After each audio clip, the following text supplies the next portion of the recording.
Hey guys, I am back with another book talk. Today I will be talking about, whoop, I almost dropped that, Carry On by Rainbow Rowell.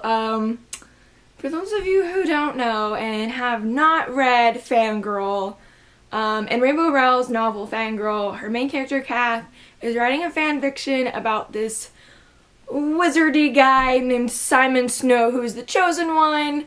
And she's writing this, fan fiction about it, and let's just say Rainbow took the fan fiction and turned it into a real book.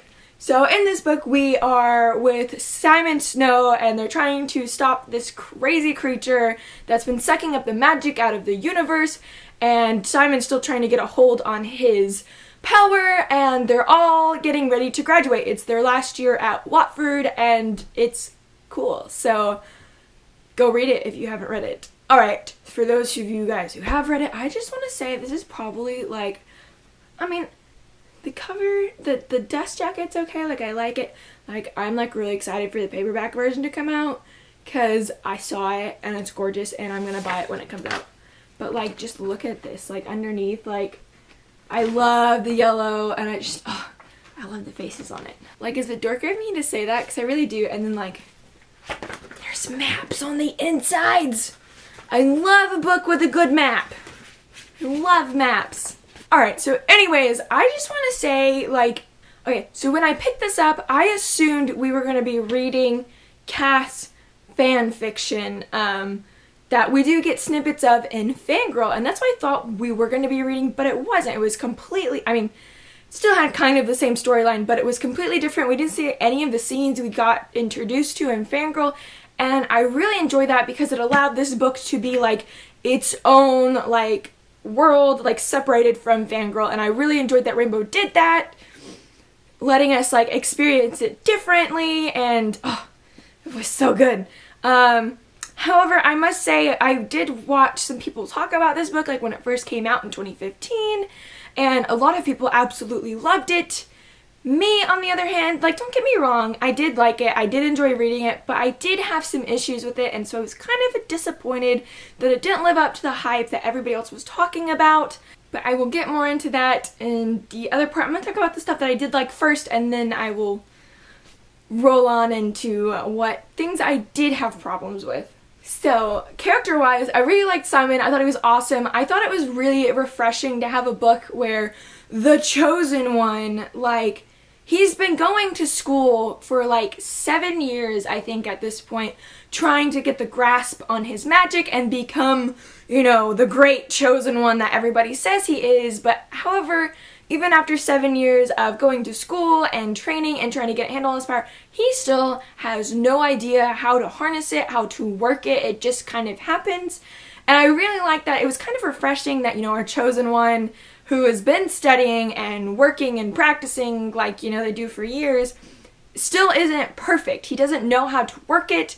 He can't exactly call his power when he wants to. He just kind of blows up when he's overstimulated about something, and I thought it was really refreshing to have a chosen one that still has no idea what the hell they're doing, and they still have no idea why they thought people think they're the chosen one, because they're I can't even say a normal spell without screwing it up. What makes you think I can save the whole magical world? I really liked Penny. I think Penny is one of my favorite characters in this entire book, and if I went to a magical boarding school, I would want to be Penny. She's just so awesome and badass. I love her. Baz, I did like him too. He was interesting to read from. However, Agatha annoyed the shit out of me. I don't know if she annoyed anybody else, and I was just kind of I hated reading anything from her point of view, and I hated just her being there because she's the goody two-shoes, and then I don't know, she just really got on my nerves. I don't even know how to put it into words, how she annoyed me so bad. So I like the spells in this book. In most magical books you read, I'm Harry Potter, they have special wordy spells, but I really like that Rainbow Rowell made it different, and that all of their spells are taken from common phrases that we say every day or from songs we sing all the time. How they turn those words into spells and use them, and how the spell will lose its power if it's no longer said as much anymore. So like, I thought that was really cool. Like, makes me wish magic was actually real. Makes me think maybe magic is actually real. And that's how it works. That's how the spells work. Like, I love that it was just so kind of like original. Like, you know, you always think of magical spells and they're like in Latin or something else, or they're like really weird words. But I like that it was like so easy. Like, I don't know, I thought it was really cool that she made it that way. So throughout this book, our main two narrators are Baz and Simon. They're the ones that we read through majority of the time. But we do get to see snippets of other people's point of view. Like, we get to read from Penny, we get to read from Agatha, we get to read from the mage, from Lucy. And I just, like, I don't really like books that have multiple points of views, because it's just really confusing, like, because the chapter changes, like, it changes every chapter, and I'm so confused about who's talking anymore, and I'd much rather, like, I can deal with two narrators. I can't deal with more than that. However, with this book, I really liked it because it wasn't, like, all the time that it was like, oh my god, so we're gonna do Simon Baz and then throw in a random person, and then Simon Baz, another random person. Whenever you got peaks of other people's point of views, it was because it was there to further the story. And I really liked it. I think it really added something to it, and it made it an enjoyable experience for me to see snippets of, like, other people and what they're thinking and going through at the time, but not enough where it's like, oh my god, I have to drag on and, like, read from you from, like, the whole book. It's just, like, you know, short little snippets of chapters and other people's point of views, and I really enjoyed that. I thought it really helped to enhance the story and the understanding of what was going on, and getting some outside viewpoints other than Simon and Baz in this, and the different situations going on. So I really liked it. I sometimes hate myself because I am really good at guessing plots in books and movies and TV shows, and so sometimes it makes it kind of unenjoyable, because I'm like, oh, I know that's the person, that's the killer, or this is what happened. So when Baz's mom shows up for the visiting, and she's talking to Simon in that last night, and then Simon hears "my rosebud boy," like, after he's, like, fallen asleep, I fucking knew it was his mom. I knew Lucy was gonna be his mom, and I knew the mage was gonna be his dad. I was like, and then it came out, and I was like, yes, I called it. However, I'm really sad that Simon never really did get to figure out who his parents were. It's so depressing. I wish, you know, he would, and I wish Lucy wouldn't have, like, been with the mage, because the mage, like, all he wanted, like, he didn't even want a kid. He just wanted to make the most powerful mage and fulfill the prophecy so bad. Like, he didn't even care, and then he ended up killing her in the end because of it, and I was just like, it's so sad. And then Simon never learns.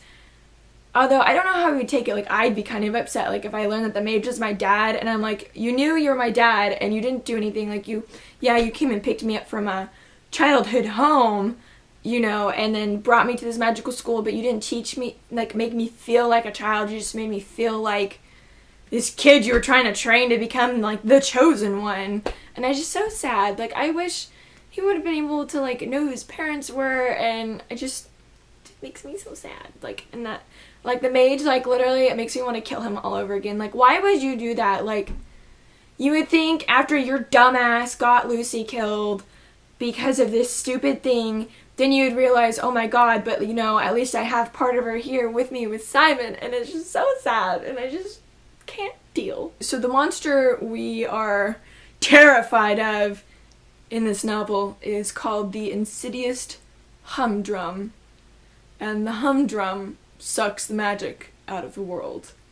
And when I first read the name of this terrible beast that they've been talking about, I was like, how can you be terrified of a creature called the humdrum? That is probably one of the worst monster names I have ever heard in my life. Like, could you just, like, not come up with anything? Like, I mean, I understand you named it because of the feeling you get when you go into the dead magical spots, but, like, really?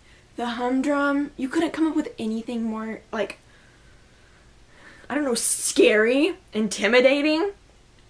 And it's really funny because when they do confront the humdrum even makes a comment about it, like, really? The humdrum? The humdrum doesn't even think the humdrum is a good, scary monster name. Now, as for things I didn't really like about this book, the love story I was not very impressed with. Definitely, you know, you could tell that Simon and Agatha did not need to be together.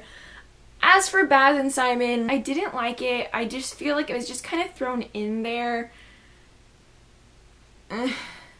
I know she kind of did it because that's what the whole fan fiction was about, and Fangirl was Simon and Baz finally realizing they were in love with each other, but I don't know. I didn't like it. I feel like it was just kind of thrown in there. I think it didn't really do anything for it. I mean, it kind of gave, like, Simon and Baz their motivation to go do stuff, but I don't know. I didn't like it. I think it could have done better without it. I mean, it's not like a make or break point for it. So I really did enjoy this book, like, minus that. I couldn't really overlook that I didn't really enjoy the love story. However, I was going to rate this 4 out of 5 stars, but then as I finished it and I kept thinking about it, I changed it from 4 to 3 out of 5, and kind of the main reason for that is because Carry On feels like the end to a series. Like, you know, kind of like any series really. So like Harry Potter. So, you know, you read all of the other 6 books and then you get to the Deathly Hallows and, like, you know, it wraps everything up. And however, I felt like that's how this book was. It was wrapping up all the ends to this magnificent series, but I wanted more. I feel like this book could have done so much more if we had made it a series and had this as the final book. Because, like, as they're talking about their other adventures, you know, they've been fighting the humdrum for years, like, ever since they were 11, and they're, like, almost 18, and they've been fighting the humdrum, and they're talking about all their different adventures, and I really wanted to see that. I wanted to see them grow. I wanted to grow with them. I wanted, you know, to be on all these adventures. So my biggest problem is it's like a wrap up to the end. I feel like this shouldn't have been a standalone. This should obviously have been a series. It would have been a fantastic series. And it's just the one thing that has bugged me the most about reading this book, and since I finished it, is just I want more. Like, I want to see all of the previous adventures they've been on. I want to see, like, as they're discovering the humdrum and Simon and all this stuff, like, I want to be able to experience it. I want to live it. It's just, it bugs me so much because I feel like it could have been so good as a series instead of just a standalone. Because, again, just reading it, it's just kind of like, oh, here, we're going to throw you into this. And here, enjoy it, which I did. Like I said, I really did like this book. But just the fact that it's like it could have been so much more instead of just a standalone, it's just that's what's really been bugging me a lot, like, reading this. Let's talk in the comments, like, tell me, does anybody else feel that way after they read Carry On, that, like, it needed to be, like, more than just, like, this one, like, wrap-up standalone? Or is it just me and I'm just crazy? So anyways, I rated this 3 out of 5 stars, and I mean, it wasn't awful. I did like it, not gonna lie. I've already said that like 1,000 times throughout this video. I really did like it. So if you like this video or whatnot, give me a thumbs up. And don't forget to subscribe to see more videos from me. Also, all my social media links are down below if you want to friend me or follow me or whatevs. Until my next video, my name is Chrissy. Goodbye!